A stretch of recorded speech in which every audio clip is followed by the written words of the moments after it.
नमस्कार, अनंत ज्ञान टीवी में आप सभी का स्वागत है। मैं हूं आपके साथ भावना चांडी। अभी हम मौजूद हैं सोलन के संस्कृत कॉलेज के बाहर, जहां पर शिक्षकों के खाली पड़े पदों से 360 बच्चों का भविष्य दांव पर लगा है। चाहे बात की जाए छात्रावास की, तो लगातार उनकी हालत भी जो है वो खस्ता बताई जा रही है। और यहाँ की प्रिंसिपल से हम बातचीत करेंगे कि कितनी बार उन्होंने उच्च अधिकारियों को इसको लेकर पत्र भी भेज चुका है और उनकी तरफ से क्या आश्वासन उसको दिया गया है। तो खास बातचीत के लिए हमारे साथ जुड़ चुके हैं संस्कृत कॉलेज के प्रिंसिपल। तो इनसे जानेंगे कि अभी तक जितने भी पद जो रिक्त पड़े हैं उनको लेकर ऊपर से क्या इनको आदेश दिए गए हैं। सर, काफ़ी समय से जो है काफ़ी अध्यापकों के पद जो है रिक्त पड़ रहे हैं और बच्चों की पढ़ाई भी जो इससे अभाव जो पड़ता है उसको पड़ता है, तो किस तरीके का सॉल्यूशन जो आप इसका निकाल रहे हैं? सबसे पहले तो मैं आप लोगों का धन्यवाद करता हूं कि जिसने इतने बड़े कदम को अपने मीडिया के ज़रिए हमारे उच्च अधिकारी तक पहुंचाने का योगदान दिया है। आपके लिए सबसे पहले साधुवाद।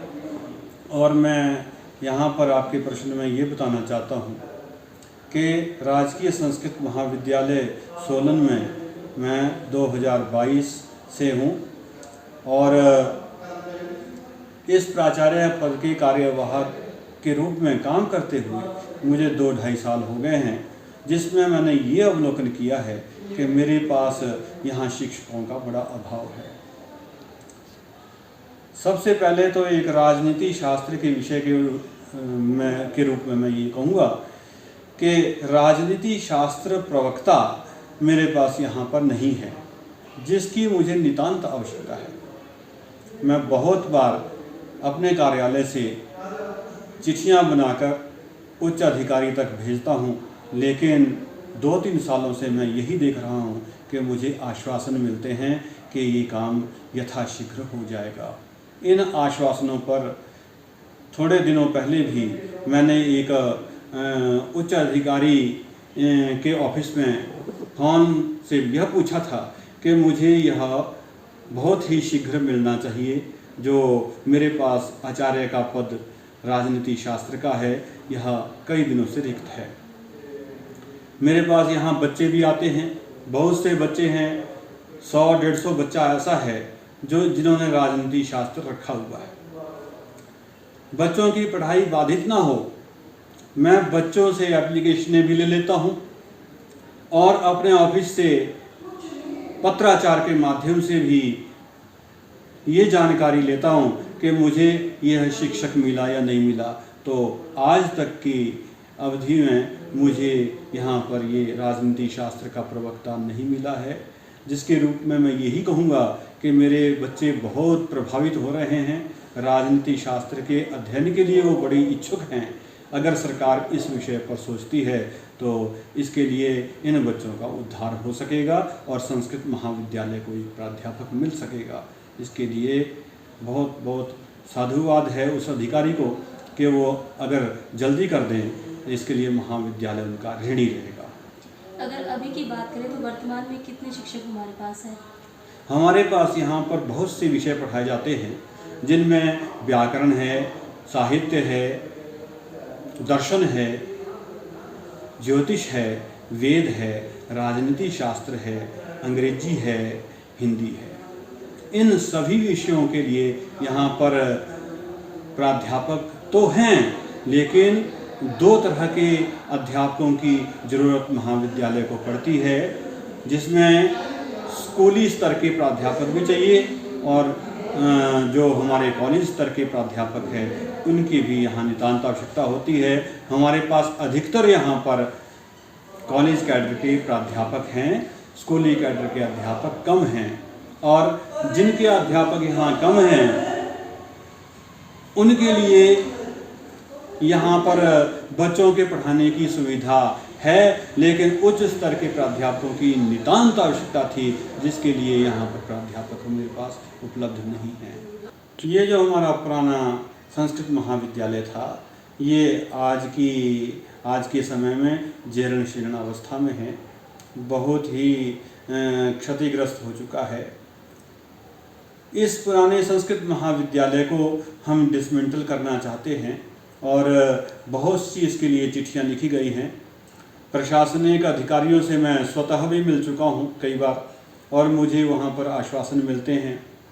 पहले तो ये इस ढंग से हमें घुमाया जाता है वहाँ पर कि ये रेवेन्यू डिपार्टमेंट का पार्ट है, रेवेन्यू इसे करेगा डिसमेंटल।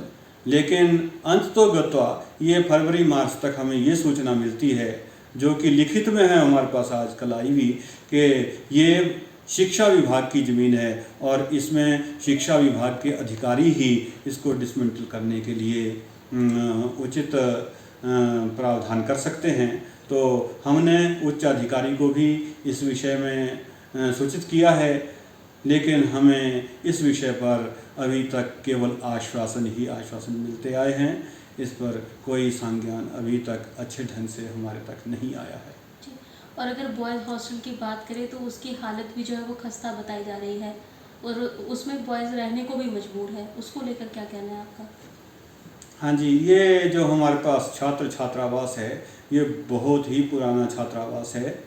मुझे लगता है 90 के दशक में मैं भी इस संस्कृत महाविद्यालय का छात्र था। मैं तब से लेकर के इस महाविद्यालय के छात्र छात्रावास को देख रहा हूँ। दूर दराज से गरीब बच्चे यहाँ पढ़ने के लिए आते हैं, जिन्हें हम छात्रावास में रखते हैं। वहाँ पर पर्यवेक्षक के रूप में हमारा वार्डनर भी है, जो कि इन्हें सुबह शाम वहाँ के आचार व्यवहार से अवगत करवाता है। वहाँ पर प्रातःकालीन प्रार्थना होती है उन बच्चों के जो काम आती है, और उनसे संबंधित संपूर्ण ज्ञान के लिए वो प्राध्यापक वहाँ पर उन्हें वेद पाठ का अध्ययन भी करवाता है। यज्ञ इत्यादि का वहाँ आयोजन होता है। परंतु विडंबना ये है कि उस छात्र छात्रावास में अगर हम देखें तो वो भी एक खंडहर के समान ही है। बहुत समय से वो बिल्डिंग अब हमें ये लग रहा है कि रहने योग्य नहीं है। मेरा यहाँ पर प्रशासनिक अधिकारी से, उच्च अधिकारी से ये इस विषय पर ये संज्ञान रहेगा कि यथाशीघ्र इस विषय पर सोचा जाए, क्योंकि ये बच्चे पढ़ना तो चाहते हैं, गरीब घर से हैं, इनके पास पैसे नहीं होते। कई बच्चों को हम अपनी जेब से पैसे देकर इन्हें पुस्तकें खरीदते हैं और हर तरह से इनका पूरा ध्यान रखा जाता है। अभी इस छात्र छात्रावास में 30 बच्चे हैं, जो कि इस सत्र में अभी 25 बच्चे ने ही यहाँ फार्म भरे हैं। 5 बच्चे अभी भी उस छात्र छात्रावास के पर्यवेक्षक के रूप में अभी 5 बच्चों का आना शेष है। ये हो सकता है 15-20 दिनों में ये 5 बच्चे भी आ जाएं। परंतु जहाँ तक मेरा यह कहना है कि उच्च अधिकारी के सामने ये बात जरूर पहुँचनी चाहिए, तो मैंने पत्राचार के माध्यम से भी अवगत करवाया है कि यथाशीघ्र हमारे इन बच्चों को, जो कि दूर दराज से आते हैं, इन्हें छात्र छात्रावास की नितांत आवश्यकता रहती है।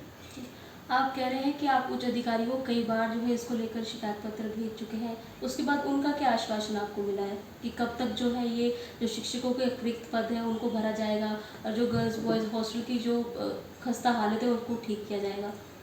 हाँ, इस विषय पर हमें साल में मैं तो 3-4 पत्र लिख देता हूँ और हर पत्र के जवाब में मैं फ़ोन भी यहाँ से करता हूँ, तो मुझे केवल इतना सा ही आश्वासन मिलता है कि यथाशीघ्र इस विषय में सोचेंगे। और चिंतन के माध्यम से यहाँ पर भी हमें बहुत चिंता हो जाती है बच्चों की, तो केवल इतना फ़ोन के ज़रिए ऐसा ही संदेशा हमें मिलता है कि अगर ये इस हफ्ते हो जाएगा, अगले हफ्ते हो जाएगा, 15 दिन बाद हो जाएगा, महीने बाद हो जाएगा। लेकिन 2-2.5 साल मुझे हो चुके हैं। 2-2.5 साल से तो मैं ये देख रहा हूँ, ना मेरे पास पॉलिटिकल साइंस का टीचर है कॉलेज कैडर का, ना ही मेरे पास यहाँ पर छात्र छात्रावास के लिए उपयुक्त जगह है, और ना ही मेरे पास एक और भी मेरी क्वेरी है। मेरे पास लाइब्रेरी 12,000 पुस्तकों की लाइब्रेरी है, जिसमें व्याकरण के प्राध्यापक ही इस लाइब्रेरी को संभाले हुए हैं। तो मेरी ये जिज्ञासा है कि हमें लाइब्रेरियन भी मिलना चाहिए, जो कि इस पूरी लाइब्रेरी को देख ले, अच्छे ढंग से इन पुस्तकों को रख ले, क्योंकि प्राध्यापक का काम होता है पढ़ाना। वो अगर पढ़ा ले वही उसके लिए अच्छा रहता है। लाइब्रेरी का काम तो लाइब्रेरियन का है। अनंत ज्ञान से जुड़ने के लिए सर बहुत बहुत धन्यवाद। बहुत बहुत धन्यवाद मैडम।